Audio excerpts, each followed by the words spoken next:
उत्तर प्रदेश के प्रयागराज में 13 जनवरी 2025 से शुरू होने जा रहे महाकुंभ के आयोजन के लिए भव्य तैयारियां की जा रही हैं। इस महाकुंभ मेले की खासियत ये भी है कि इसमें आगंतुक संत, सन्यासियों और तीर्थ यात्रियों के ठहरने के लिए करीब 4000 हेक्टेयर में दुनिया का सबसे बड़ा तंबू बनाया जा रहा है। साथ ही संगम क्षेत्र में पहली बार अंडर वाटर ड्रोन तैनात किए जा रहे हैं। ये अंडर वाटर ड्रोन 24 घंटे पानी में 100 मीटर गहराई तक गोता लगाकर निगरानी करेंगे।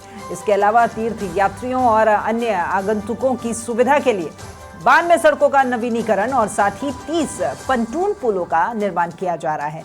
और इसी के साथ भारत की संस्कृति और विविधता को भी प्रदर्शित करने के लिए विभिन्न भाषाओं के यहाँ पर 800 साइन बोर्ड भी लगाए जा रहे हैं। 13 जनवरी से 26 फरवरी तक चलने वाले 45 दिवसीय इस महोत्सव में दुनिया भर से 40 करोड़ से भी अधिक श्रद्धालुओं के आने की संभावना है।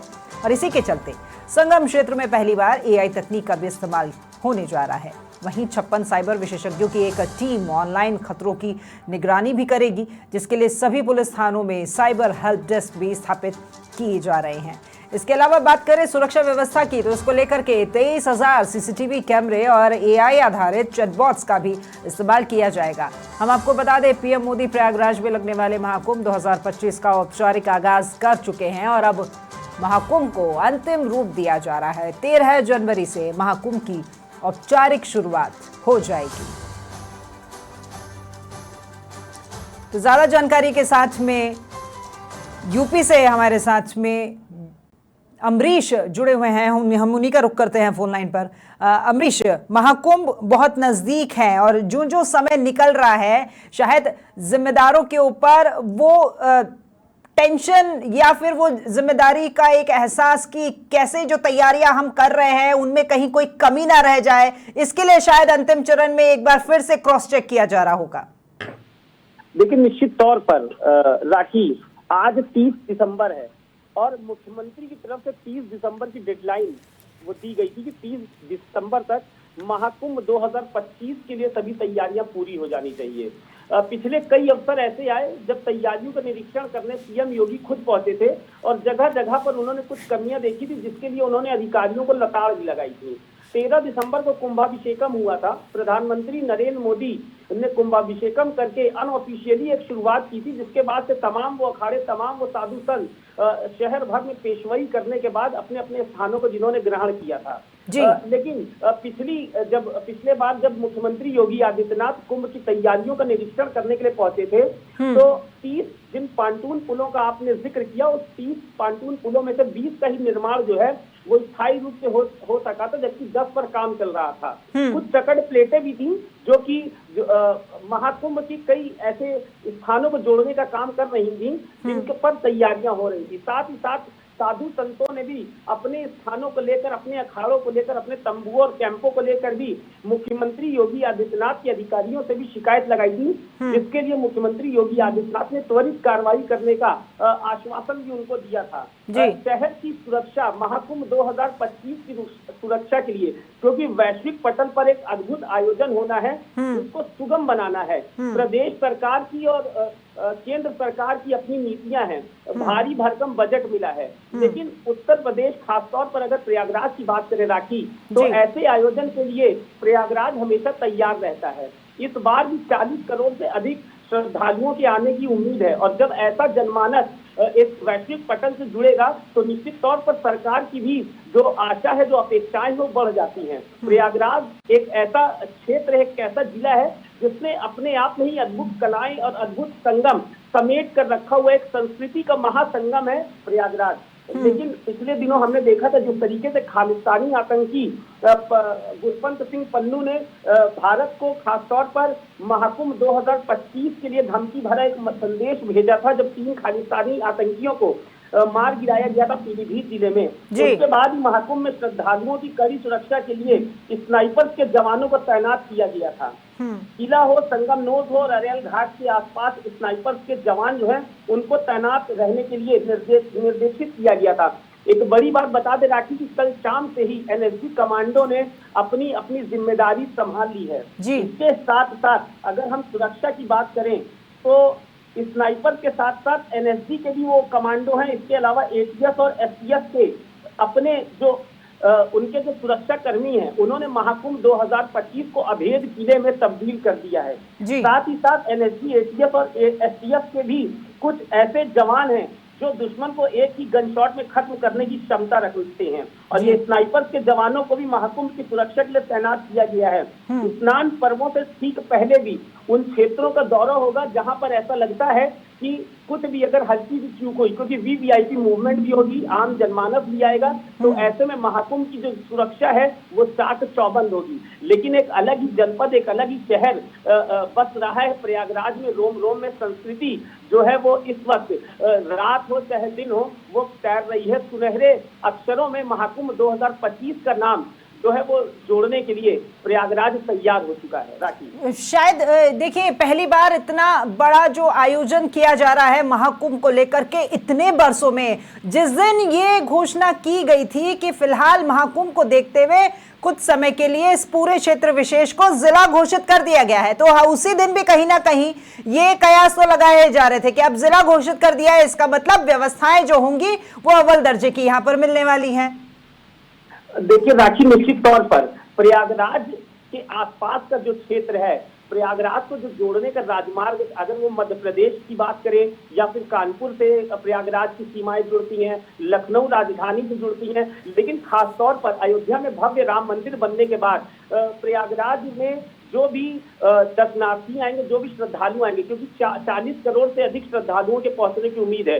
इसमें बड़ी बात यह भी कि 3 करोड़ से अधिक दर्शनार्थियों की अयोध्या जाने की भी उम्मीद की जा रही है, क्योंकि पर्यटन विभाग की तरफ से इस बार एक ऐसी व्यवस्था की गई है कि जो व्यक्ति प्रयागराज आएगा वो अगर अयोध्या घूमना चाहता है या भी वो नैमिषारण्य घूमना चाहता है। नैमिषारण्य एक ऐसी जगह है राखी, में अपने दर्शकों की जानकारी के लिए बता दूं, अगर आपने चारों तीर्थ के दर्शन किए हैं, लेकिन अगर आपने नैमिषारण्य जहाँ पे चक्र कुंड बना हुआ है, जहाँ पे मान्यताओं के अनुसार जहाँ पे भगवान विष्णु का चक्र गिरा था, उस चक्र का अगर आपने दर्शन नहीं किया तो आपके 4 धाम जो है वो अधूरे माने जाते हैं। इसलिए पर्यटन विभाग ने भी नैमिषारण्य का कायाकल्प किया है, सौंदर्यीकरण किया है। जो श्रद्धालु आएगा, जो जनमानस आएगा, वीवीआईपी मूवमेंट होगा, प्रयागराज से सीधे अयोध्या और नैमिष की तरफ भी रुख कर सकता है। मतलब धार्मिक पर्यटन को यहाँ पर अच्छे से बढ़ावा दिया जा रहा है, उस तरह की व्यवस्थाएं भी वहां पर जुटाई जा रही है ताकि कोई भी श्रद्धालु अगर किसी भी स्थान पर पहुंचता है तो उसे कोई दिक्कत ना हो।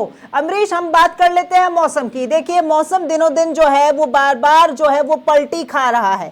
फिलहाल बारिश और बारिश के साथ में जो धुंध है वो हर जगह देखी जा रही है। अब क्योंकि 45 दिन बहुत लंबा समय होता है, इतने दिन यहाँ पर आने जाने वालों का तांता लगा रहेगा, तो उसको लेकर के भी विशेष व्यवस्थाएं की गई होंगी।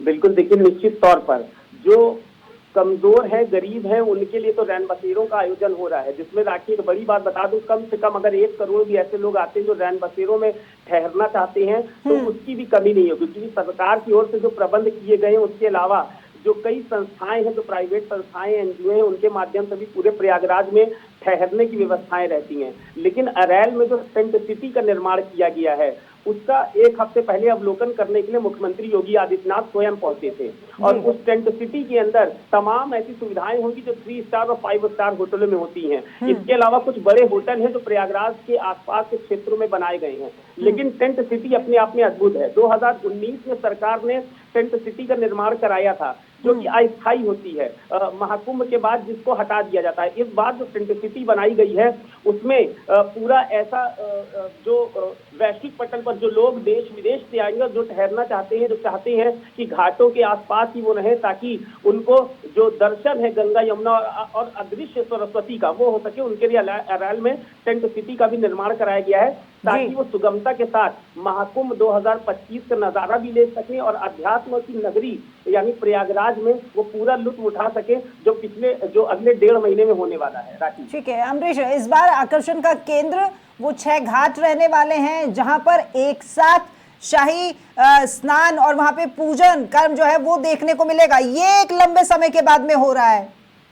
देखिए बिल्कुल निश्चित तौर पर प्रयागराज में कुछ ऐसे घाट हैं जो अपने आप में काफी मायने रखते हैं। अगर वो हम संगम घाट की बात करें तो संगम पर लोगों की आस्था का केंद्र संगम इसलिए है क्योंकि वहां पर गंगा और यमुना और विलुप्त सरस्वती का संगम होता है। तो ये वो जगह है राखी जहां पर लोग सबसे ज्यादा अधिक स्नान करना पसंद करते हैं। इसके अलावा तमाम वो गंगा के घाट हो, चाहे श्रृंगेरपुर धाम हो, जहां पर मान्यताओं के अनुसार श्रृंगेरपुर एक ऐसी जगह है जहां पे महाराजा निषाद ने भगवान श्री राम को गंगा पार कराई थी। वो एक अनोखा घाट है जिसका सौंदर्यीकरण, नवीनीकरण राज्य सरकार की तरफ से किया गया। इसके अलावा दशाश्वमेध घाट है जो दारागंज के समीप ये घाट पड़ता है, जिसका पुनर्निर्माण सरकार की तरफ से कराया गया था। इसके अलावा अरैल घाट है जिसका सौंदर्यीकरण हुआ है, और समय समय पर इस घाट की बात होती है। इसकी अपनी विशेषता है, क्योंकि हरिद्वार में जब लोग पक्के घाटों की तरफ रुख करते हैं तो उनका ये मानना होता है कि प्रयागराज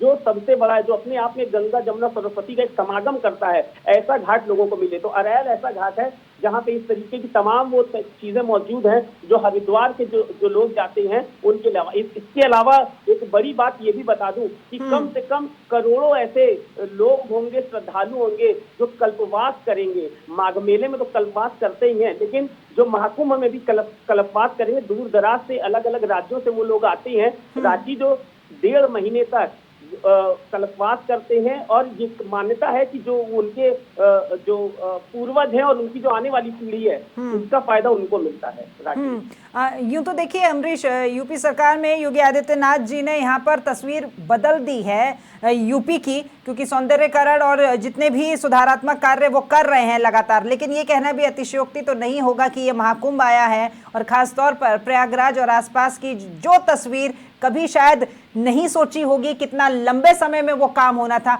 वो इस दरमियान सब कुछ देखने को मिल गया है। बिल्कुल, देखिए निश्चित तौर पर राखी 7,000 करोड़ का बजट उत्तर प्रदेश ने सैंक्शन किया, आवंटित किया है महाकुंभ 2025 के लिए।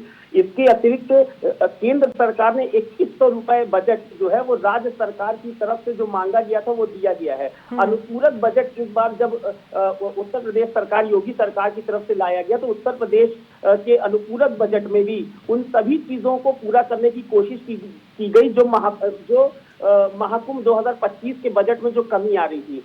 तो कुल मिलाकर जो इलाहाबाद से सटे हुए, जो प्रयागराज से जो सटे हुए जिले हैं, उनका भी कायाकल्प हुआ है। साथ ही पर्यटन ने, जैसा कि मैंने पहले ही बताया कि अयोध्या हो, चाहे नैमिषारण्य हो, चाहे वो मिर्जापुर हो, मिर्जापुर में चित्रकूट, अगर हम जाएंगे चित्रकूट धाम की तरफ जाते हैं हम, या विंध्याचल की तरफ जाते हैं, तो इन सब में कॉरिडोर बना है। लेटे हनुमान जी जो कि प्रयागराज में जो विख्यात है कि लेटे हनुमान जी, जो शहर के कोतवाल भी जिनको कहा जाता है, उनका कॉरिडोर बना है, उनका कायाकल्प हुआ है, सौंदर्यीकरण हुआ है। तो प्रयागराज कुल मिलाकर महाकुंभ 2025 की वजह से एक भव्य प्रयागराज की तरफ अब बढ़ चुका है, जिसका आज अंतिम डेडलाइन था। कुछ कमियां हैं उनको पूरा करने की सरकार की तरफ से पूरी कोशिश की जा रही है, और 13 जनवरी को जब पहला स्नान राखी शुरू होगा तो उसके साथ ही एक बिगुल बच जाएगा नए भारत का, नए उत्तर प्रदेश का और नए प्रयागराज का। बिल्कुल, बहुत शुक्रिया अमरीश आपका ये तमाम जानकारी साझा करने के लिए। एसोसिएट एडिटर यूपी से हमारे साथ में अमरीश सिंह जुड़े हुए थे, जिन्होंने की ये तमाम जानकारी दी है कि किस तरह का रहने वाला है इस बार महाकुंभ।